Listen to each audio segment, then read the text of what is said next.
So I feel like I haven't made one of these videos in a while. I've just kind of been covering like trade news as they go in their own, separate reports and whatnot. But I thought in today's video, I think I've got enough news and reports about pretty much every player and their dad.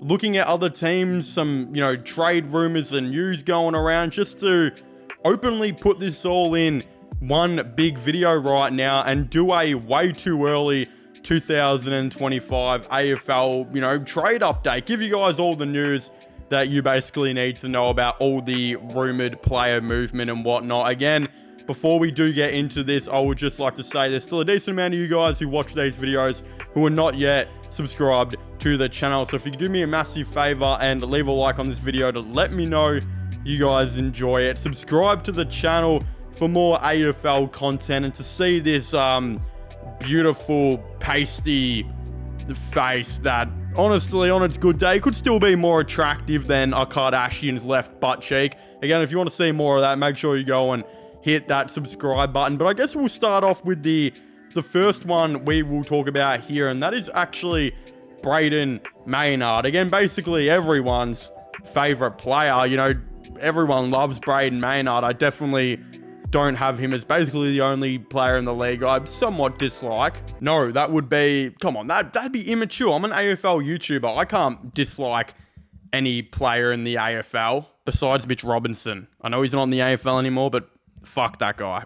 But Brayden Maynard was recently on Sunrise where he was actually asked, he was actually on Today. I had one job and I messed it up. Brayden Maynard was actually on the Today show where they were interviewing him and asking him a couple of questions. And one of the questions they actually asked him was about his future, saying surely he will be in the black and white forever and sign a long-term contract. And I actually didn't think he would answer that. I thought he'd be like, you know what, I love Collingwood and my heart beats black and white, whatever, the usual saying is by players. But he just flat out said, time will tell.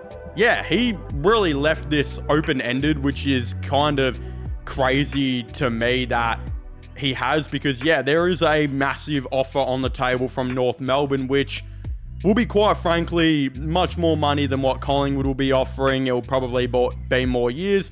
The only downside is, it's pretty obvious. He has to leave the biggest club in the AFL to go to a club that's been bottom three the last 5 years in a row. But there are some positives. I mean, North Melbourne should be on the up, and if it's not this year, if they were to add him and another player or something like that next year, they would surely be on the rise to maybe contend for finals. I mean, love him or hate him, Brayden Maynard is one of the better role players in the AFL, and it's not just his ability on the field that he brings, but also his fierceness and competitiveness on the field. And I think overall him seems to be a very good leader behind the scenes would be something that North would desperately need, and as well as that winning mindset that most of their team just doesn't either have or know to have because they haven't learnt it yet. So I think Brayden Maynard would be great for North, but I still think personally he re-signs with Collingwood. I mean, yeah, North is probably going to be a couple 100k per year more, but I mean, you should be able to make that back with sponsorships or some shady ass deals with Collingwood anyway. So I don't see him really leaving at all. Again, on a more positive note for Geelong fans, the Koning looks like he's re-signing again. That is really great, and if he hasn't re-signed by the time I'm making this video, it probably will happen because end of the day, I mean, the Gold Coast Suns are very much interested in him, and Gold Coast has become such a massive team over the last couple of years since they've got Dimmer on, looking like they're going to be attracting free agents and players. And I think Daniel Rioli and John Noble were just the tip of the iceberg. I think they're going to be really going after a lot of free agents for years to come. And I think Dimmer will be able to convince them. So it's good that the Cats were able to re-sign to Koning here. Again, James Worpel looks like he could maybe be on the move, with Melbourne expressing interest in him, according to Tom Morris, as well as St Kilda being extremely interested. Now, I actually believe Worpel would be, he'd be flat out perfect for St Kilda, and I think Hawthorn have a lot of really interesting decisions to make here, because if they let a guy like Worpel leave, who, don't get me wrong, is a massive contributor, and I don't really think he would be the type of guy you'd want to leave, if they do let him leave, this will open more salary cap options to maybe offer Oscar Allen more money and officially lock him into joining. Again, they're interested in him, but so are Brisbane. Again, other avenues like Harley Reid, they're still not really paying too many players, the Hawks. The only thing is that over the next couple of years, a lot of players like Nick Watson will be free agents who will be demanding a shit ton of money. So even though it looks like they have an insane amount of salary cap, I think 90% of that will be used for free agents over the next couple of years. But Oscar Allen and Harley Reid, we know, are massive targets for them. And there's another guy, which I'm going to talk about in a second. But Worpel, I mean, I just fear that Worpel, for Hawthorn fans, so I think he's a really good player. I just fear he might leave because the offers from other teams are just going to be way too big, and Hawthorn are just going to have their priorities on other things, which makes sense. You know, like they have to, really, if they want to change this team up a little bit. You know, they probably got a guy like, you know, Hustwaite or something in the VFL to bring in maybe to replace Worpel long term, and that's what they might be banking on.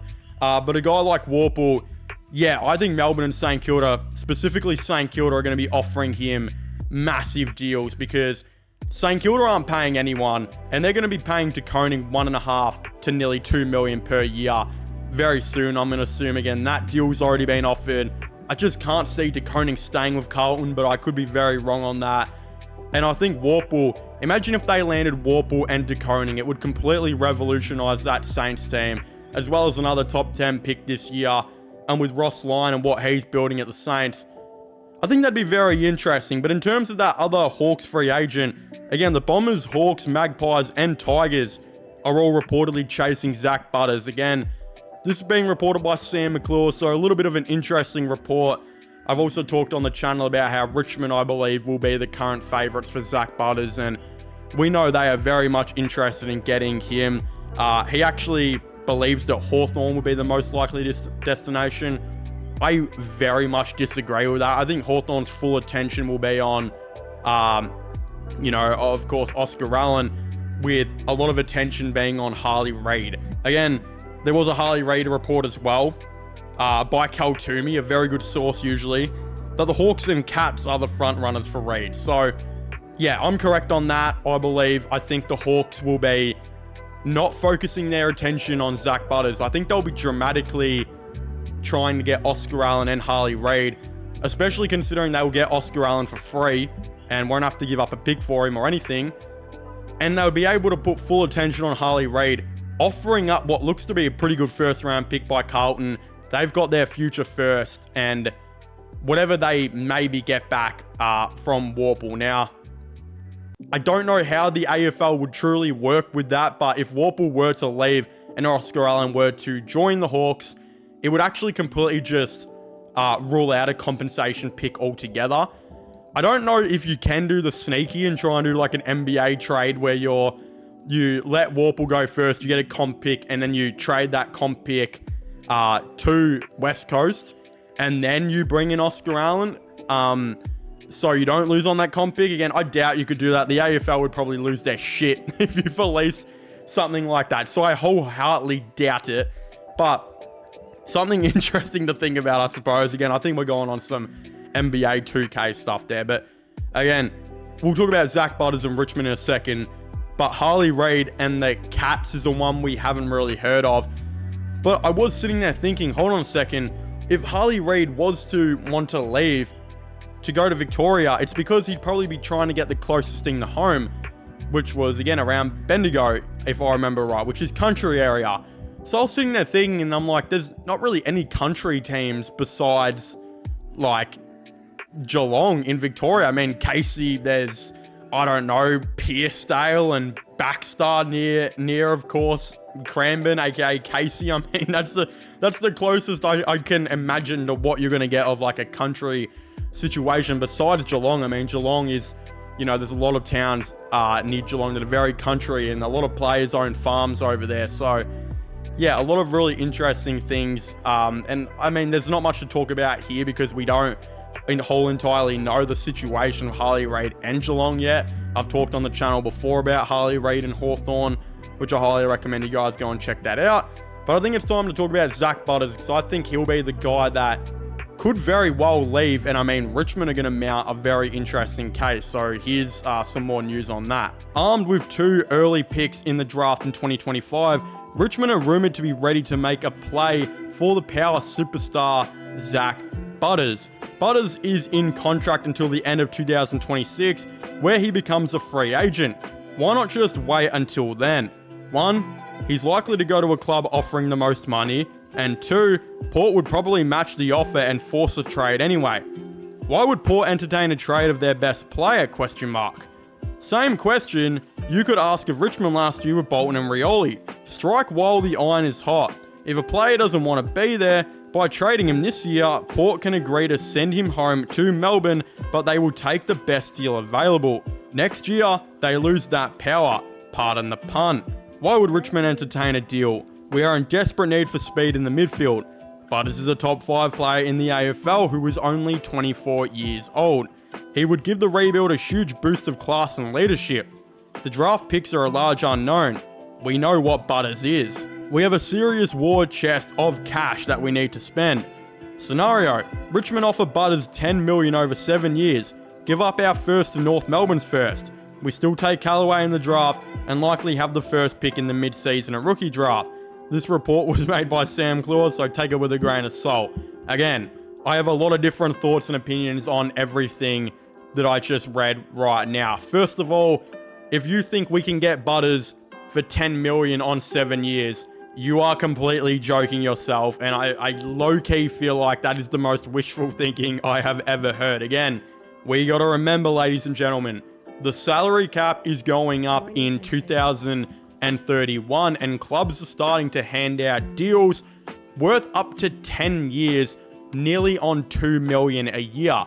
And this is because even though the highest paid players in the game right now are on about 1.4 to 1.6 million, by the time 2031 comes around, the salary cap is reported to go up by about 35 to 45%, meaning that in 2031 and beyond, the highest paid players will probably be on like $2 to $2.5 million per season. And that's why all of these clubs are starting to give out really long-term deals that are very back-ended. Again, I guarantee you that rumored deal the Saints were going to offer Finn Callaghan was going to be really, really back-ended, that probably would have seen him make almost $2 million a year by 2031. Again, Zac Butters is only 24, turning 25. I do not see him agreeing to a 7-year deal. Again, he's going to do what every other player is going to do and walk into their meetings and be like,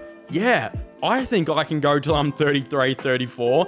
Again, whether they actually can or not is a completely different story, because it's a load of bullshit. Most players don't make it that far. But at the end of the day, a player like Zac Butters, who is arguably a top 5 player in the league right now, is not only going to be asking for more than 7 years, but will be asking for way more than $10 million. Again, Essendon are in desperate need for players and just any talent to come to their team right now. Don't be surprised if they offered him like an 8-year deal worth probably $15 million. Again, we got to remember, the salary cap is going up, and this is just not a normal player we're talking about.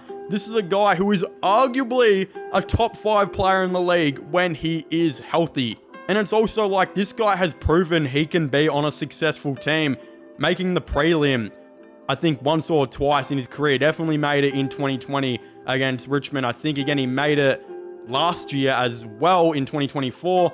Probably another time as well. Again, he's never gone to a grand final, but this guy's been the best player on a team that has made the prelim multiple times. He is a guy who everyone is going to be trying to get. But again, yeah, if you haven't already, I'd very much like to hear all of your thoughts and opinions on this in the comment section down below. Who do you guys think is going to leave to a different team this free agency? Again, what trades are going to happen, all of the above. What are going to be the surprise players? Again, I'd very much like to know. Don't forget to leave a like on this video to let me know you guys enjoy it. Subscribe to the channel for all the latest AFL content, news, and more videos like this. And I guess I'll be seeing you guys next time. Goodbye.